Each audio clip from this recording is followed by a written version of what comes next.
Sir, एक serial killer का मामला है। पूरा मामला क्या है, पुलिस कैसे पहुंची आरोपी तक? देखिए, 20 जून 2025 को मोरटक्का से के पास एक व्यक्ति गायब हुआ था।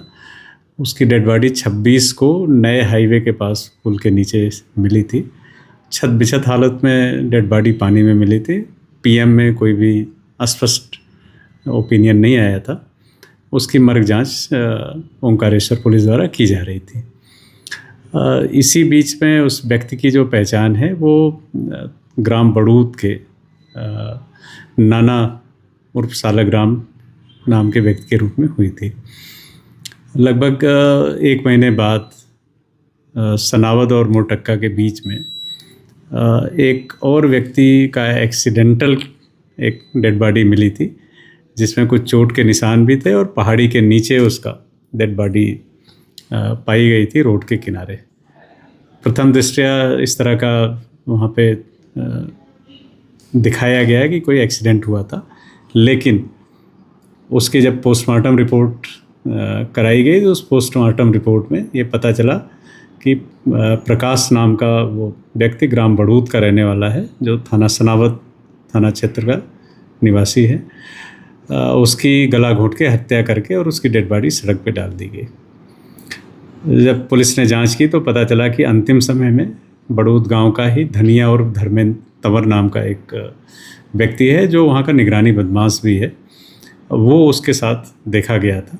पुलिस ने उस व्यक्ति को पकड़ के जब पूछताछ की तो ये खुलासा हुआ कि पहले उसने जो सनावद का प्रकरण था उस प्रकरण में उसने और जो मृतक है उसके साथ शराब पी और एक पहाड़ी पे ले गया और पहाड़ी पे ले जाके वहाँ पे उसका गला घोंट के हत्या कर दी और उसकी डेड बॉडी को खींच के पहाड़ी से फेंक दिया था। इस पर से थाना सनावद में हत्या का एक प्रकरण पंजीबद्ध हुआ।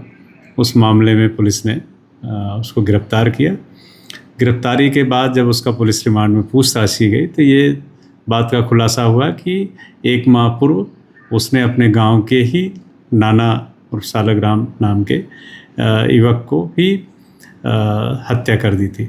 पूछताछ में पता चला कि वो अपने गांव से लेके चला था। शराब की दुकान से उसने शराब की बाटलें ली। मोरटक्का के पास उसने पहले शराब पिलाई और जब वो एकदम बेसुध हो गया तो आरोपी ने उसको उसके पास गमछा था, उस गमछे से उसके गले को पहले घोंट दिया और उसके बाद पानी के अंदर उसको फेंक दिया था। अभी जब पूछताछ की गई आरोपी से तो दोनों प्रकरणों में पता चला कि 2-3 वर्ष पूर्व प्रकाश के भाई की हत्या हुई थी। उसमें उनको शक था कि धर्मेंद्र ने उसमें कुछ घटना कारित करी है। उस बात को लेके दोनों की रंजिश थी और नाना भी उसके साथ पूर्व में 2-3 वर्ष पूर्व एक बार गाली गलौज और मारपीट की घटना कर चुका था। इसी को ध्यान में रखते हुए पहले इसने दोनों से दोस्ती की और दोस्ती करके उनको शराब पिलाया और जब वो शराब पी के बेसुध हुए तो सोची समझी चाल के तहत उसने दोनों घटनाओं को अंजाम दिया।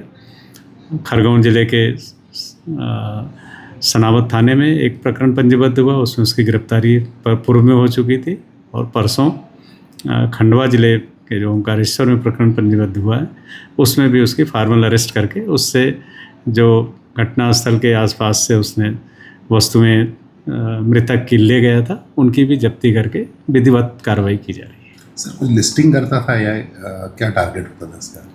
तो जैसा मैंने आपको बताया कि पूर्व में दोनों जो मृतक थे उनका कभी न कभी इससे 2-3 वर्ष पूर्व विवाद हुआ था और इस विवाद को उसने अपने मन में घर करके रखा था और उसी कारण वो पहले उससे सोची समझी चाल के तहत इसने दोस्ती की और दोस्ती करने के बाद उनको शराब पीते थे तो उसने सुनसान जगह पे शराब पिलाई और वहाँ मौका देख के फिर इनकी हत्या कर दी।